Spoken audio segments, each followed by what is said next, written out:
And we'd like to call to order this edition of the City of Santa Barbara Airport Commission meeting, May 16, 2018.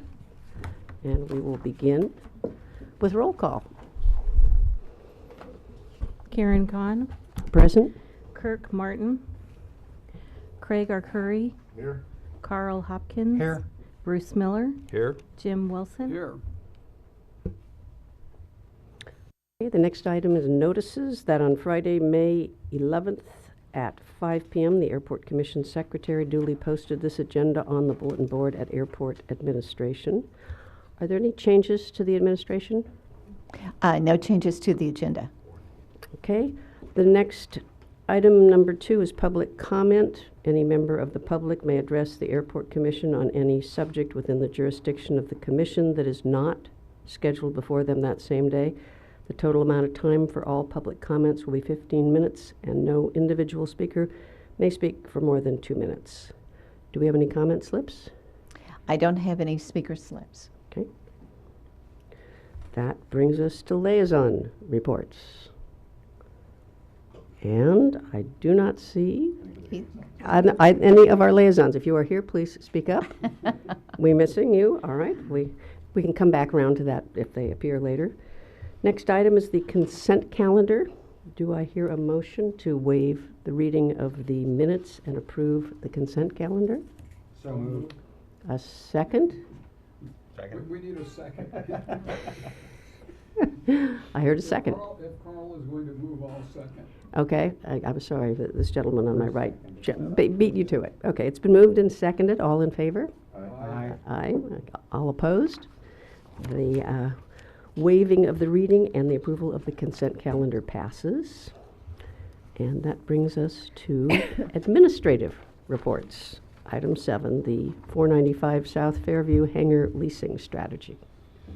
Yes, Commission Chair. Deanna Zackerson will make the presentation tonight. Thank you. Okay.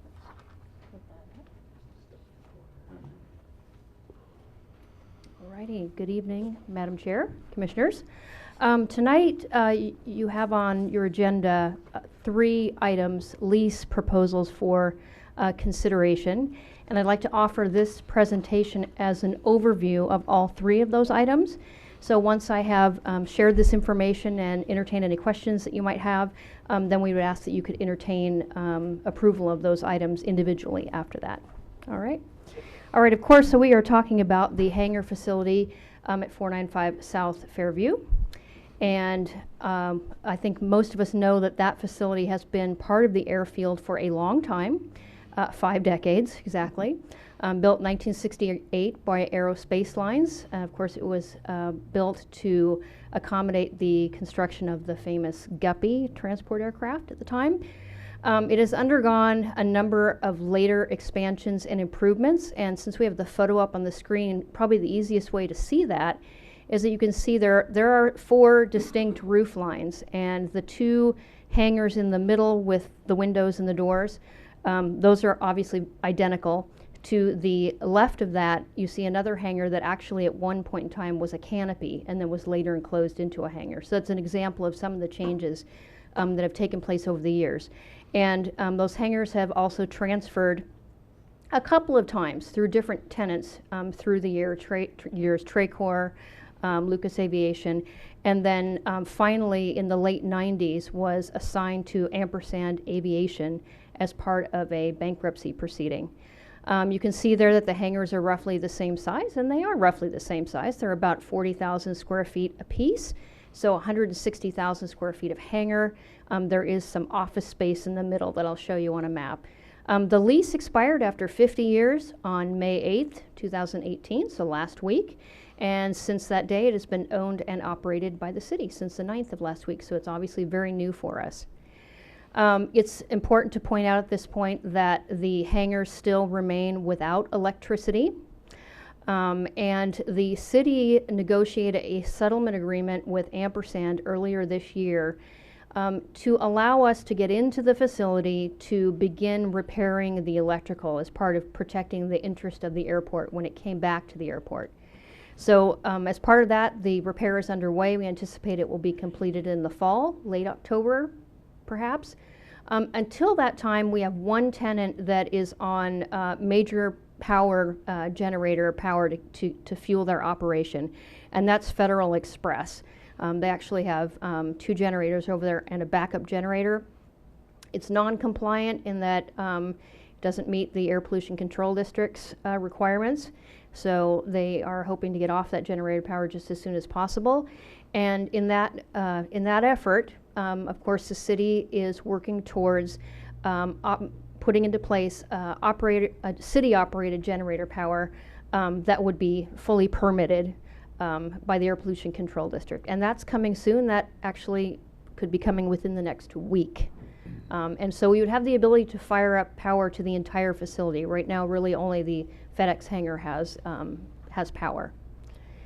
So I'd like to just touch a little bit upon the recent history with Ampersand and their subtenants, who is occupied, what, and when.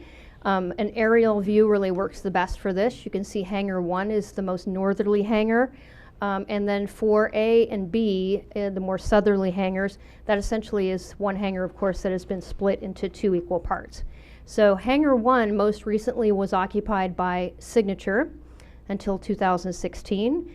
They left that space not because they didn't need it, but they had a bit of a conflict with the landlord at that time, so they vacated that space. But they were the last tenant to be in that space as a subtenant.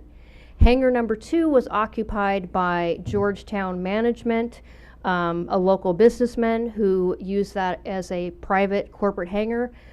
It is quite large, however, so did sublease out space to the other FBO on the field, Atlantic Aviation. Both of those tenants vacated Hangar 2 at the end of March when their sublease ended with Ampersand. And then Hangar number 3 has FedEx, obviously in that space, and they've been in there for quite some time. Hangar 4, again, is a split hangar. Hangar 4A, which is the westerly hangar, is occupied by another corporate tenant, Esperer Holdings, and then 4B was where Ampersand had their own corporate aircraft. So it sort of accounts for everybody there. And then you can see in the middle section is office space, roughly 20,000 square feet. Hasn't been occupied for about 5 years or so. That's where Deckers once had their corporate offices in that space. So obviously we needed to prepare for the reversion of that space to the city and what tenants and how we would utilize that space. It's a really valuable asset to the airport. So what we did is we issued a request for information to all of those tenants that you just saw on the previous slide. And we queried them as to whether they were interested in a future lease with the city. We also inquired about their current uses of the facility, since we didn't necessarily know everything that they were being used for, and then asked to outline specifically what their proposed future use of the hangar space would be, so that we could determine the efficiency of the use that was proposed. We had 4 entities that responded, so Signature, Atlantic, FedEx, and Esperer Holdings. Georgetown Management did not respond to the RFI, so we had 4 responses that we evaluated. In our RFI, we were quite clear about what our priorities were for the leasing of those hangars. We informed the possible tenants that we would evaluate their expressions of interest based upon the highest and best use of the facility. And what does that mean? Well, that means for a hangar, the storage of the maximum number of aircraft, full hangars most of the time. That's really our objective, is to make sure that those hangars are being used to the fullest extent possible. Also critical for us is that the uses had to be consistent with the FAA's requirements for an airfield-dependent facility use. So that includes the hangars and the ancillary office space. All of it had to be used for something that could only take place on an airfield, that really needed to take place on an airfield. And then we had a couple of other priorities that we expressed, and that was we wanted to maintain flexibility for the future FBO redevelopment, which is coming down the pike here in a couple years. So mostly short-term leases, so we'd have some flexibility to see how we would need to use it. And really important to us as well, since we haven't operated that facility over the last 50 years, we really wanted to have a greater oversight of what was going on in the facility, making sure that the uses were allowable by the FAA, and really assuring operational accountability. And that means maintaining the fire systems, maintaining the systems that are really integral to that facility working safely and the way it's supposed to work. So we have a slate of proposed tenants for you this evening to consider. Signature Flight Support, of course, one of our FBO tenants. Atlantic Aviation, one of our other FBO tenants, it's one of the two. And Federal Express, FedEx, and then Ampersand Aviation. Ampersand Aviation, as a condition of the settlement agreement that I mentioned earlier, negotiated a lease for the hangar that they already occupied, which was 4B. So that was a lease that was actually negotiated earlier prior to the RFI that we did. It was part of the settlement agreement. So I'll tell you a little bit more about what we're proposing here. So the proposed tenant for Hangar 1 is Signature Flight Support. We're excited about this because Signature, we think, really has the ability to bring market share back to Santa Barbara. I think for a long time, because we have not had hangar space for large aircraft, really have lost potential market share to other G airports like Camarillo and some other places. This is really an opportunity to bring back some of those aircraft that really want to be in Santa Barbara if there's a place for them. Now, Hangar 1 does not have office space. It's only aircraft storage. But Signature has been in that space before. They know how it works. They know how to operate that space. We're proposing that they would pay $1.05 per square foot, which I can talk more about if you'd like to go into that, but that's based on our comparative assessment of other similarly situated hangars in other cities, looking at just comparing what the going market rate is and what we believe we can get here in Santa Barbara based on what's been charged previously as well. 2-year lease term, which is coterminous with the FBO's current leases, so they would expire exactly at the same time. So proposed for Hangar 2 would be Atlantic Aviation, and again, we're really excited about Atlantic's ability to bring customers into Santa Barbara. They too have had a lack of ramp space and hangar space. Now, Hangar 2 does have office space associated with it, and they were confident that they could lease that office space right from the get-go. So that was a great opportunity for us. They too have previously occupied Hangar 2. They know how that hangar operates. And similarly to Signature, also $1.05 per square foot and a 2-year term. So coterminous terms as well. So Hangar 3 is a little bit different. Hangar 3 is where FedEx is, and they have been there since 2006. They have an air cargo receiving and processing facility in that hangar. You couldn't get more airfield dependent if you tried. It really needs to be there. Their aircraft are coming in 3 times a day, a feeder aircraft. They're bringing in shipments from Los Angeles. So that's really an important part of our region's infrastructure. It's really unique in that way. They do have a lot of significant infrastructure in there when it comes to conveyors and things like that for the processing of what is coming in and out. Their ramp area does need some significant improvement. They don't have power there currently, obviously, and they've been spending quite a bit of money over the last couple of years to keep that operation running. And they've continued to pay rent, so that's been quite a haul for them over this period of time. Their ramp area needs improvement. All the ramp areas need some degree of improvement, but theirs definitely does. Currently, under their previous sub-tenancy agreement with Ampersand, their rate was a bit below market. It is below market. And in the interim, between the time now and when we are able to negotiate a more long-term lease agreement with them, we did propose to them in a tolling agreement, which is essentially an agreement that maintains status quo, but places them under our insurance requirements, our indemnity requirements, those kinds of things. We did propose to them that we would increase their rent by about 3%. So their rent would go up to about 87 cents a square foot, which again is still under market, but considering the condition of the facility right now, while we negotiate that long-term agreement, and they do understand that they will need to be paying a market rent. That's going to be a requirement of us. So Hangar 4, again, that is that split hangar. Signature Flight Support, we are proposing as extending an option to lease that hangar. It does also have available office space. Signature may choose to use other types of services like maintenance and repair, along with aircraft storage in that facility. That will sort of be up to them, but that is a possibility. Right now, that hangar is still occupied by a subtenant to Ampersand, so we do not have a lease with that tenant. And while that hangar is still occupied, we cannot obviously extend a lease offer to Signature. So once that hangar is vacated, we would have the ability to lease that hangar to Signature. The final hangar, Hangar 4B, which is the easterly portion of Hangar B, again, leased to or proposed to be leased to Ampersand Aviation. That is not in your packet today. And while it was a provision in the settlement agreement, it has still not been accepted finally by Ampersand. So we're not quite at the point where we could ask you to approve it because they have not made final agreement to it.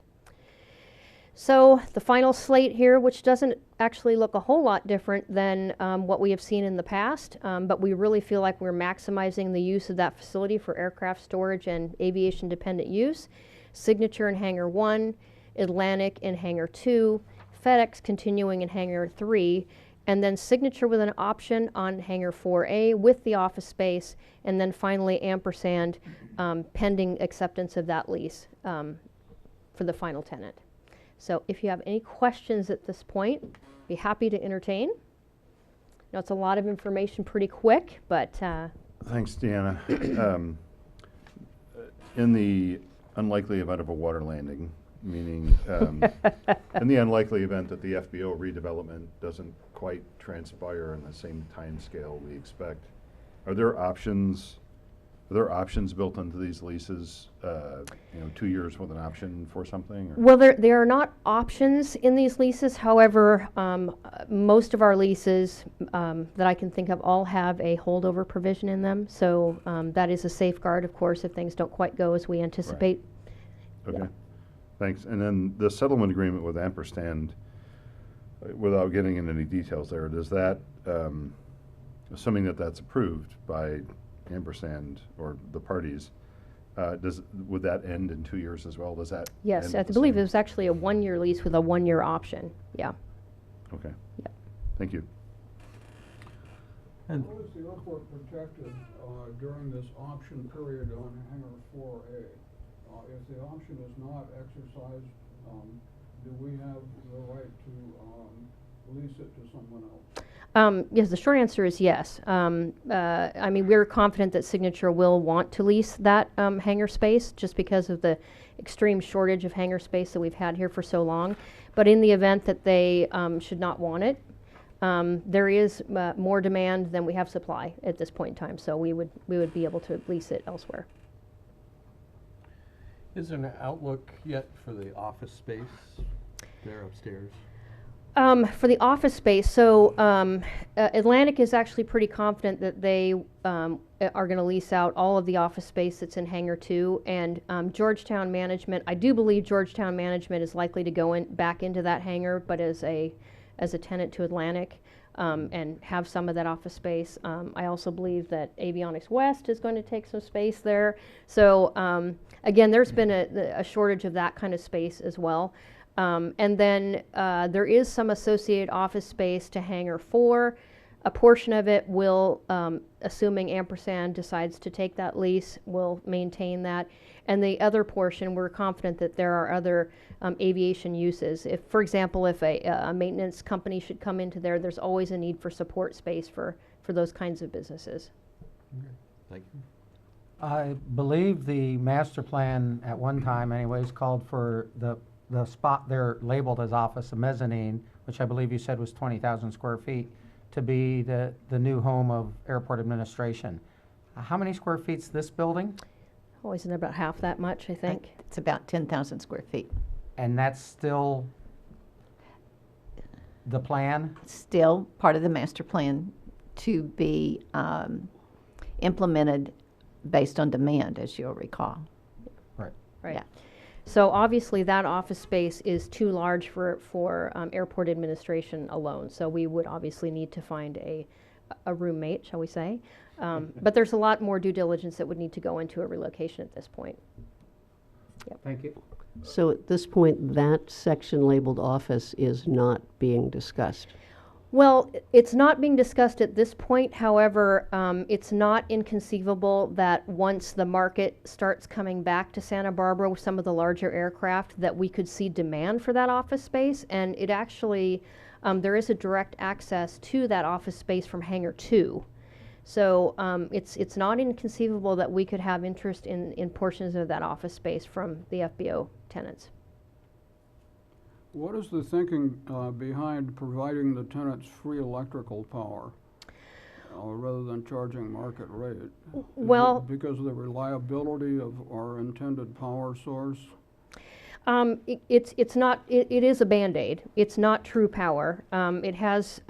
It fires up their essential systems, and I do know that that we will be. We've discussed turning down some of the lighting fixtures in the facility to try to conserve energy. So it's not. It's not the same as true permanent power. So as part of the negotiation, we're happy to get rent from these tenants.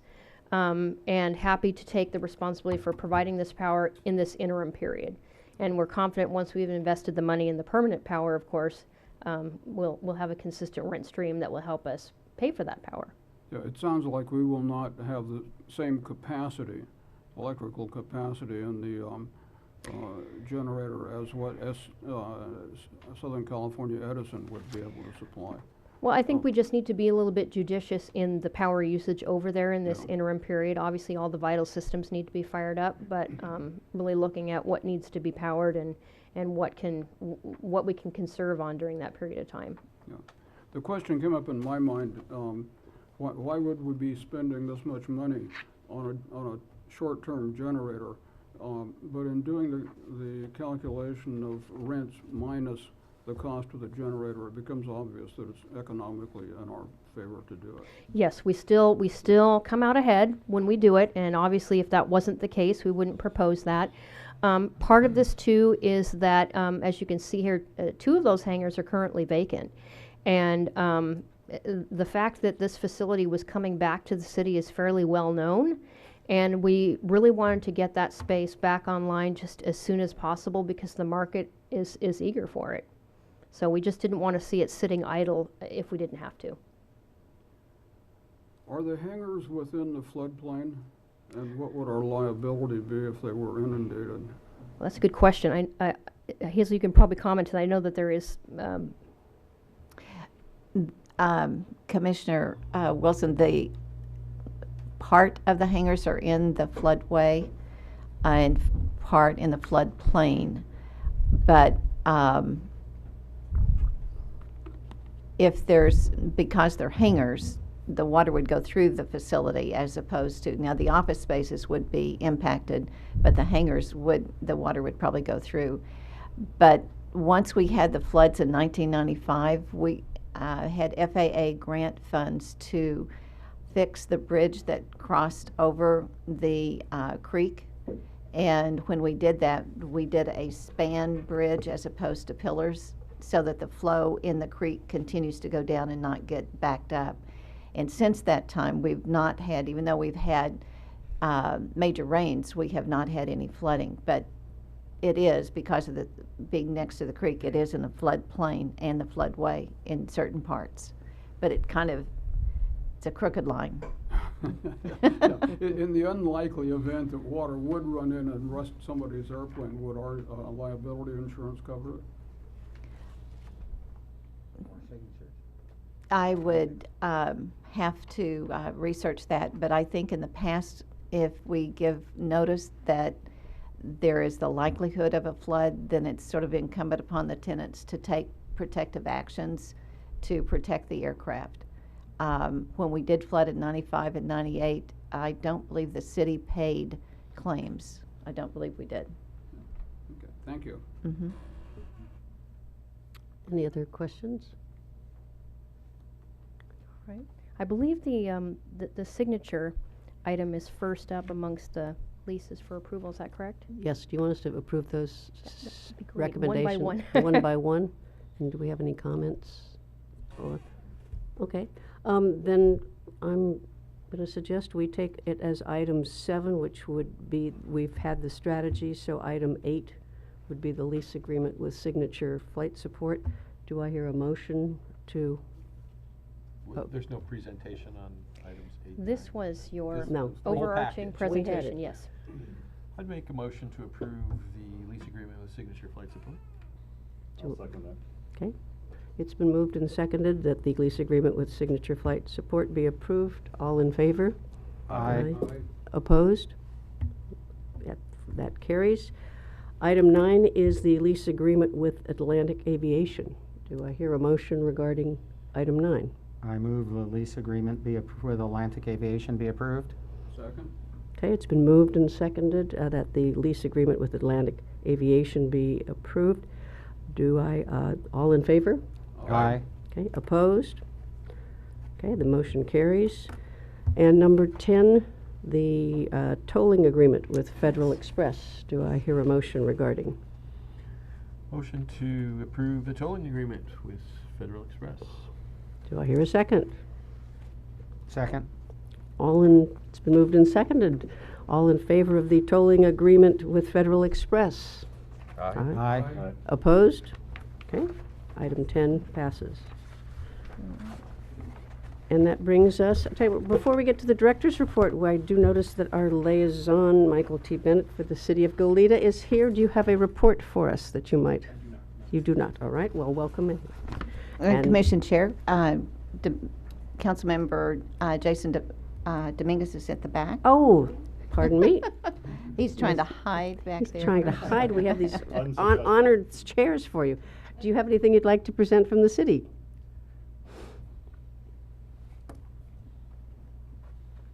I would just say the staff and some of your members were in attendance at our finance committee and our full council meeting and gave presentations, and they went over very well. And I think council and our finance committee voted the right way. So other than that, I have nothing to report. Thank you. Great. Thank you so much. And next time we invite you to sit up front. Thank you. And that brings us to item number 11, the director's report. Yes, Commission Chair. One of the first items, I believe you have at your place, I hope, a meeting for the advisory group workshop and the ethics training. That's on Wednesday, May 30th, 3:30 to 6:30 at Faulkner Gallery. And commissioners are supposed to take that training at least every 2 years. And so you might check with Mo to see if you're up for it, and if you're behind on it, perhaps. Need to, the city recommends strongly that you take that training. Also, I'd like to talk about and just brag a little bit about airline service once again. We had this April versus the April 2017. We're up 11.16%. Now, American, you'll notice, is down 4.6%, but that doesn't look good. However, seat-wise, they were down 17%. So to only lose 4.6% of the number of passengers is a real plus. So their yield is really up. So I'm really pleased about that. And also, we all know that Frontier Airlines is starting service in August, and Sun Country starting service in August. It is low-cost carrier service, and it is seasonal, and it's not daily. But I think it will provide some additional options for our community. And then Tom Bullers will be going to the Jumpstart meeting in June. And the list of airlines that he will be meeting with include American, Delta, Southwest, United, Sun Country, Via Airlines, which is an airline that operates on the East Coast, and then Air Canada. So it'll be interesting to have a report back when he returns. We can do that for the June meeting, perhaps. Commissioner Miller, you've got a look on your face. Oh, Canada, last I checked, that was international, so I'm curious how that would work out. I'm assuming they wouldn't have direct flights from Canada? Yes, they could, because you clear customs in Canada, going and coming. Ah, I see. Okay. So it would work. So Great. we would love to go to Vancouver for that. Yes. Yes. Quick question regarding American. Was there anything to which they attributed their decline, whether? They pulled flights. So they reduced the aircraft going to Dallas. They continued the flight, but they changed the aircraft out. And they also pulled one of the flights to Phoenix. And a lot of that is just airline scheduling and a slower part of the season. But the main line is back in service going to Dallas, and the 5th flight's already been added back to Phoenix. So May, they're back up to normal, so what they have had in the past. Good.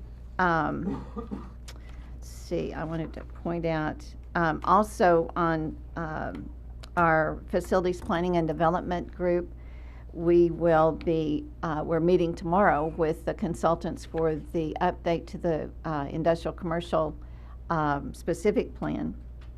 Really looking forward to getting that kicked off and getting interviews started with stakeholders and just getting that going.